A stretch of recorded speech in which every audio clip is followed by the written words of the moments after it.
Welcome to my channel, where we help you improve your English skills with engaging stories, tips, and tricks. In today's lesson, we will talk about handling mistakes while learning English and how to remember words better. I'll share some interesting insights from a classroom scenario, but I've also added some personal experiences and examples to make this more engaging and relatable. This is a long lesson, but I promise it will give you some powerful tools for learning English. How I handle mistakes. So, let's start with a story about handling mistakes. Last week, on a regular Tuesday, I went to school here in Lagos, Nigeria. One of the students, Emily, raised her hand and asked a very interesting question. She said, "I want to practice speaking with the people around me, but I'm afraid of making mistakes. I don't want to sound stupid. Can you help me?" Our teacher smiled and said, "Emily, this is such a good question. The fear of making mistakes is something that many people experience. But let me tell you what I believe is the best approach."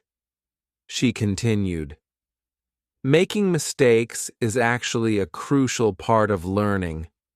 I have a lot of experience with this, not just because I'm an English teacher, but because I've also learned new languages myself. In fact, I'm currently learning French, and guess what? I make plenty of mistakes when I speak French. But the reason I don't care about those mistakes is simple. When I was learning my native language, I didn't care about mistakes either." The room was silent as everyone listened. "Think about it," she said. "When you were a child learning to speak your first language, did you worry about making mistakes? You just focused on expressing your thoughts, and with time, you got better. That's the same approach you should take when learning English or any other language. Focus on communicating your ideas, not on being perfect." She paused for a moment to let this sink in. Here's another example. When I practice speaking French, my main goal is to make sure that I express my thoughts, even if I make mistakes. I know that with practice, I'll get better. The same goes for you when learning English. Every time you speak, read, or do shadowing exercises, your English will improve. This idea made a lot of sense to us. It's the same approach that works for many people. In fact, it's like learning how to play an instrument. When you start playing the UST, a guitar for example, it sounds bad at first. You make mistakes, hit the wrong strings, and struggle with the chords. But you don't give up, right? Over time, as you practice, you start playing better. The same thing happens with English. You can't avoid mistakes at the beginning, but those mistakes help you learn and grow. Overcoming the fear of mistakes. Our teacher then added something that really stuck with me. "You should have the same attitude as a 2-year-old child," she said. "Children at that age make plenty of mistakes when they speak, but they don't care. They just keep trying. And by the time they're 3 or 4, they make fewer mistakes and can communicate very well. Around 2,000 words. So it's completely normal to make mistakes from time to time. Mistakes are not something to be afraid of. They are part of the learning process. No, nobody becomes perfect overnight. Even native speakers make mistakes. Think about public figures like politicians or business leaders. When they speak on television or in front of large audiences, they sometimes make mistakes too. But do they stop speaking? No, because they care more about sharing their ideas than worrying about making small errors. That's exactly how you should approach your English learning journey. Don't aim for perfection right away. Instead, focus on progress. Every mistake you make is a step toward getting better. How I remember words. The next day, on Wednesday, I went to class again. This time, another student named Ryan had a question. He said, "I've started reading more, and I feel like it's helping with my grammar, but I'm having trouble remembering new words. I look them up in the dictionary, but sometimes, when I see the same word again, I forget its meaning. Can you help me?" Our teacher nodded and said, "Ryan, that's a common problem, and it's completely normal. When we learn new words, our brain needs to go through several stages before we can remember them well." She explained that there are 5 phases when learning new words. 1. Phase 1. This is when you see or hear a new word for the first time. You don't know its meaning, so you look it up in the dictionary. Second phase 2. You see the word again, but you still don't remember its meaning clearly. You look it up again. Phase 3.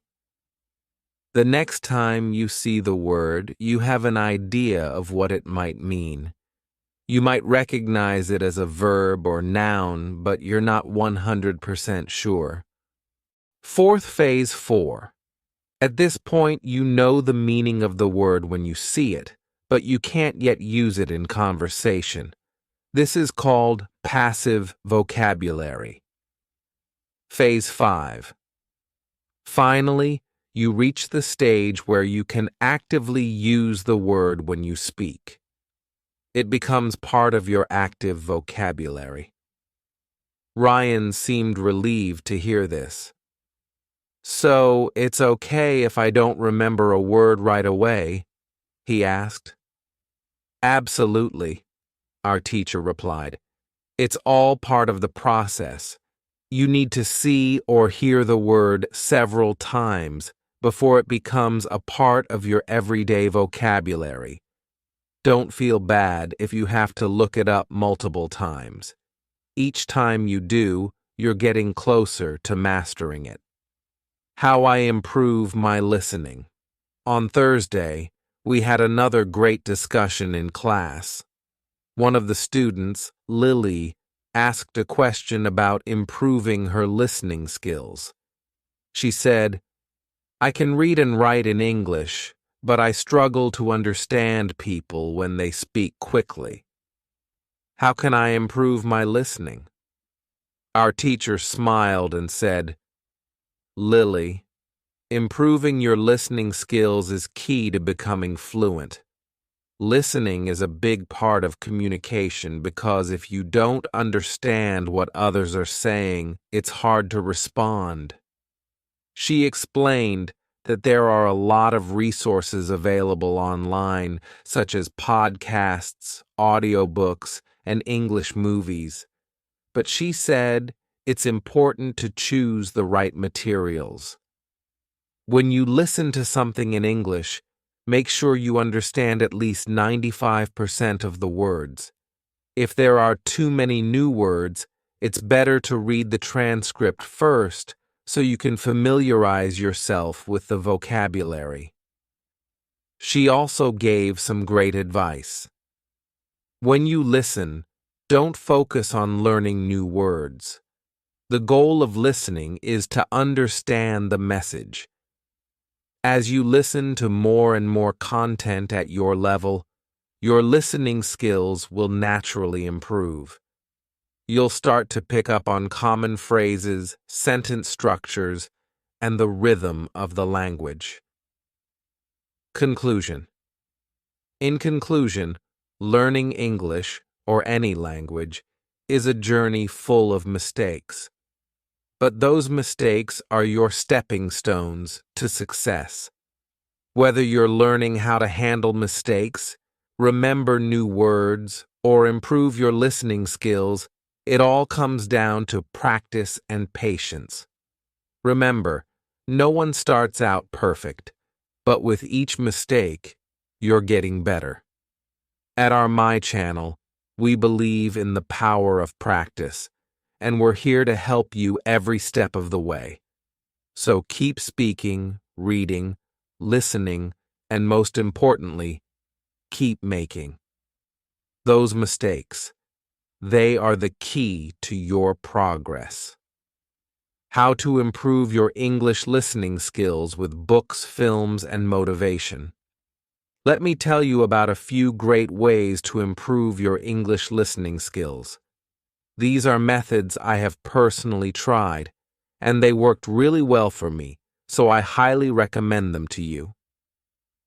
The first thing I suggest is reading books.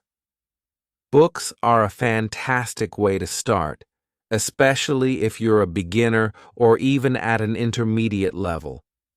What's great is that you can choose books that match your current level of English. Step 1.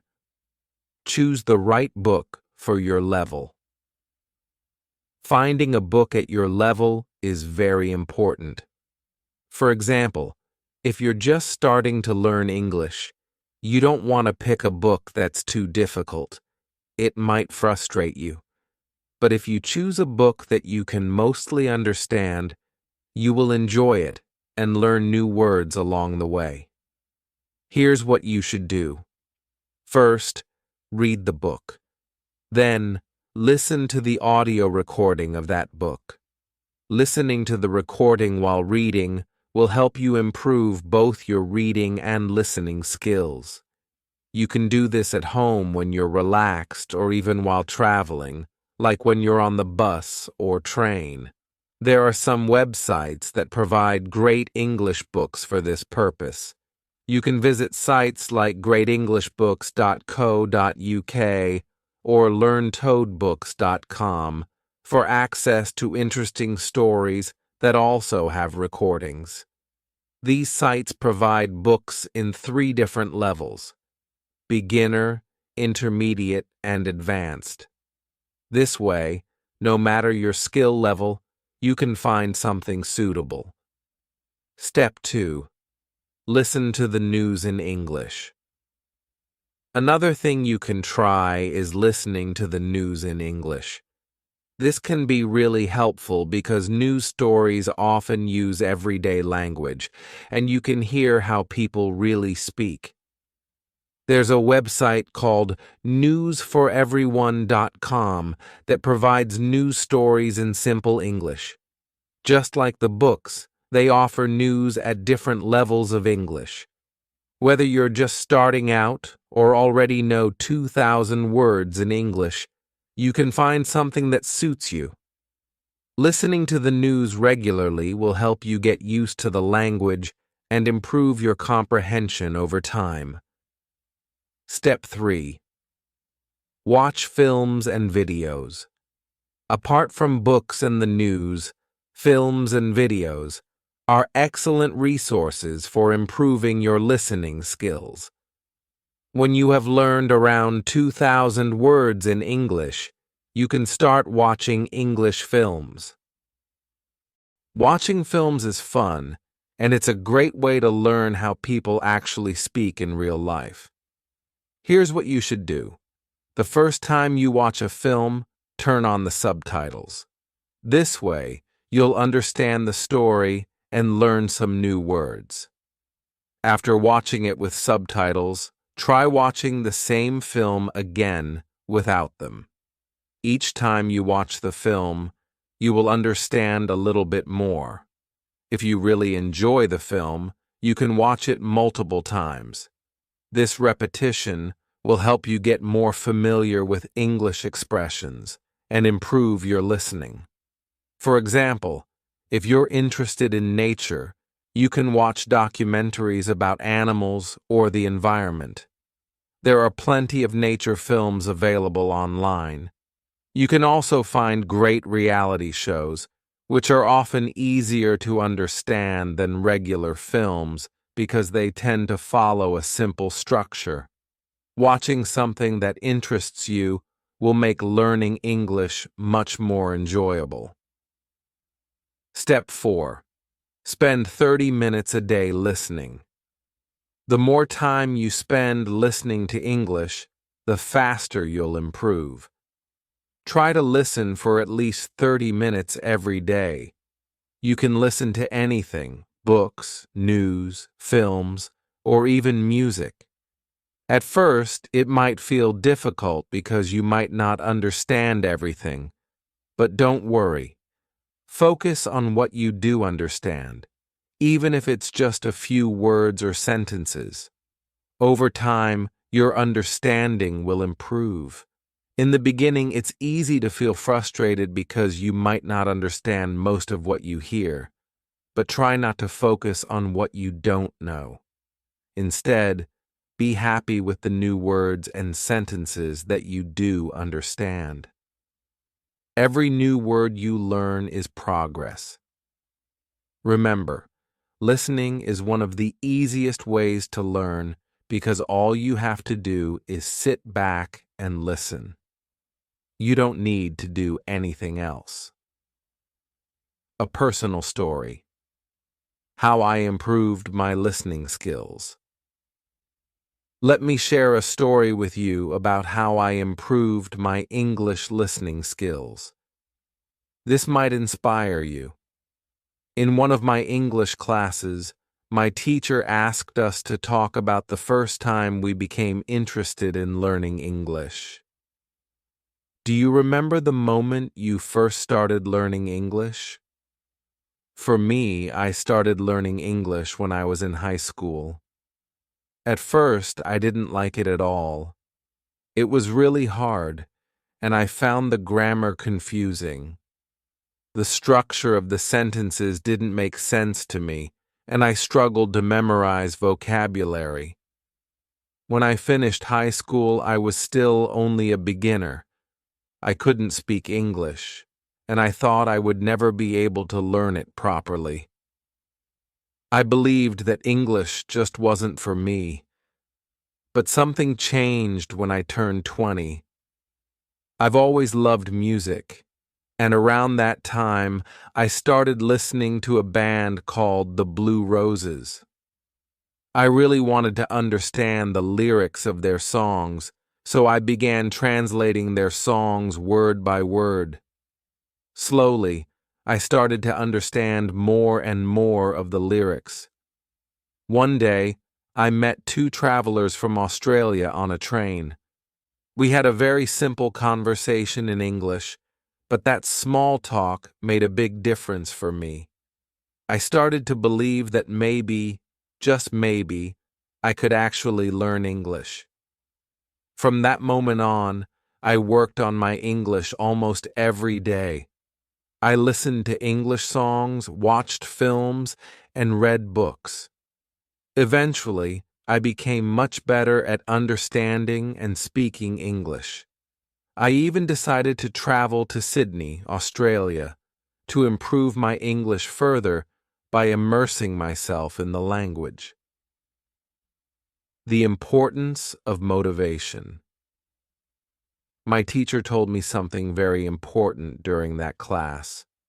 Motivation is key to learning English. Without motivation, it's hard to stay focused. But when you have a strong reason to learn, like wanting to understand music, films, or having conversations with people from other countries, you will find it much easier to make progress. Everyone in my class had a different reason for learning English. For example, one of my classmates, Emily, wanted to read classic literature in its original English. Another student, John, dreamed of becoming a tennis coach in New Zealand and knew he needed to speak English well to achieve his goal. Sarah, another classmate, wanted to work for a big international company in Dubai and needed English for her job. We all had different reasons, but we all had one thing in common. We needed English to achieve our goals. At the end of the lesson, our teacher asked if we liked learning English. I told her that when I was in high school, I didn't like it at all. But now I really enjoy it.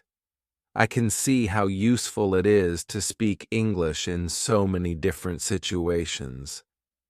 My teacher said that liking English makes it easier to learn. If you enjoy English music, films, or culture, it becomes easier to spend time learning the language. How to learn.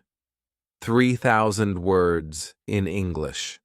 One day in class, a student asked our teacher how to learn 3,000 important English words. Our teacher explained that while you can find lists of the most common 3,000 words on the internet, learning words from a list isn't very helpful. Learning words in isolation doesn't help you understand how to use them in real conversations. A better way to learn new words is by reading or listening to full sentences. This way, you learn the words in context, and you'll remember them more easily. For example, instead of memorizing the word appreciate from a list, you can learn it in a sentence like, I really appreciate your help. By seeing or hearing how the word is used in real life, it will stick in your memory longer. Conclusion: stay motivated and keep practicing. In the end, the key to improving your English listening skills is simple. Practice regularly, stay motivated, and enjoy the process. Find things you like to listen to, whether it's music, films, or news, and make it a habit to spend time with English every day. The more you listen, the better you will get. Just remember, every little bit of progress counts, and with time, you will see big improvements in your English skills. Learning English can be an exciting journey, but it's important to remember that some methods of learning may have their limits. For instance, when you rely only on memorizing individual words from lists or using a translation method, you might find yourself stuck after learning about 1,000 words. This approach can be slow, and there are much more effective ways to build your vocabulary and language skills. One of the best methods is reading. If you're a beginner, it's a great idea to start with simple books. A perfect example is Robinson Crusoe in Simple English.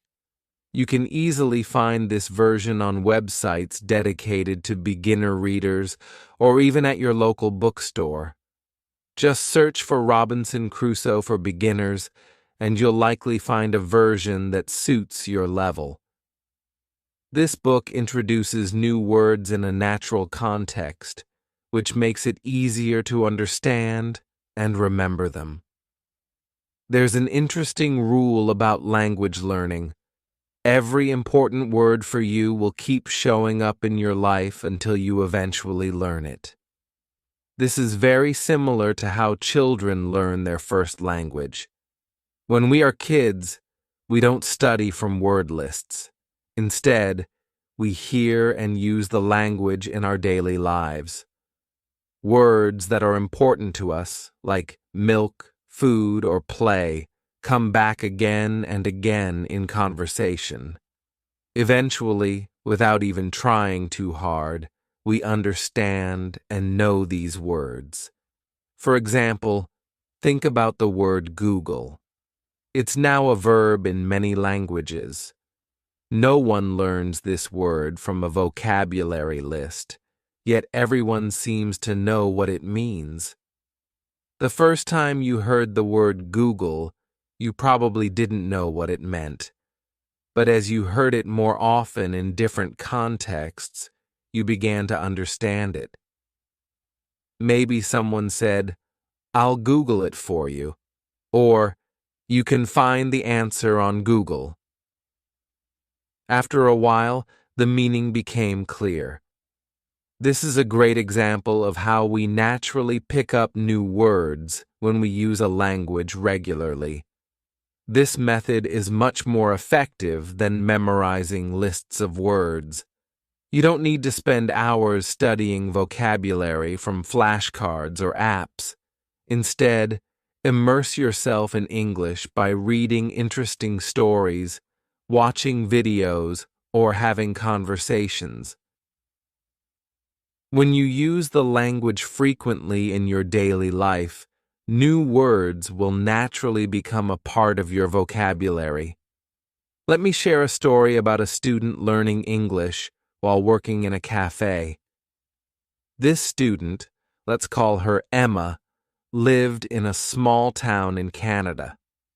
After school, she worked at a cafe serving customers who mostly ordered coffee and sandwiches. At first, she found the job easy because the customers always used the same words: coffee, sandwich, thank you. These were words Emma heard every day, and she quickly became confident in her ability to communicate. As Emma's confidence grew, she started to have longer conversations with the regular customers. She felt proud that she could understand them, and they often complimented her on her English. Everything was going well until one day something unexpected happened. One Tuesday afternoon, 2 new customers came into the cafe. They were a married couple from Australia, visiting Canada on vacation. The man spoke to Emma, but she couldn't understand him at all. Even though she knew he was speaking English, his accent was completely unfamiliar to her. Emma thought maybe he was asking for something the cafe didn't have, so she called her boss over to help. Her boss quickly understood the man's order and sold them 2 coffees and sandwiches. After the couple left, Emma felt embarrassed. She apologized to her boss for not understanding the man. Her boss reassured her, saying it was perfectly fine and that this kind of thing happens all the time. The couple was from Australia, her boss explained. Their accent is different from what you're used to hearing here. Still, Emma felt frustrated. The next day, she told her English teacher what had happened. "I felt really silly," she said. "I've been working at this cafe for months, and I thought my English was good enough for the job. But when I couldn't understand that customer, I started doubting myself." Her teacher smiled and told her, "You shouldn't feel bad at all. You've been practicing English here in Canada, where people speak with a Canadian accent. But the Australian accent is different. Your ears just aren't used to it yet. This happens to everyone when they hear a new accent for the first time. It doesn't mean your English is bad. You just need to give yourself time to adjust." The teacher went on to explain that it usually takes about 2 weeks to get used to a new accent. She suggested that Emma watch movies or TV shows from Australia. "This will help you train your ears," she said. "Soon you'll be able to understand the Australian accent without any problems." Emma felt much better after talking to her teacher. She decided to follow the advice and started watching Australian sitcoms after work. Slowly but surely, she noticed that she was beginning to understand the characters' accents more easily. A few days later, something similar happened at the cafe. This time, 2 women from Italy came in. Their English was very basic, and Emma could tell they were struggling to communicate. Her boss, who was serving them, quickly adapted her language to make the conversation easier. Instead of using long, complex sentences, she spoke in short phrases like 2 coffees and anything else. She even pointed to the items on the menu to help the women understand. Emma was impressed. After the customers left, she told her boss, "It was amazing how you changed your English so they could understand you." Her boss smiled and said, "It's important to make everyone feel comfortable, no matter how well they speak English. If they feel like they can communicate here, they'll keep coming back." Emma realized that language is not just about speaking perfectly. It's about communication, making sure that both sides understand each other, no matter the level of fluency. She admired how her boss had adapted to the situation, and she decided to do the same in the future.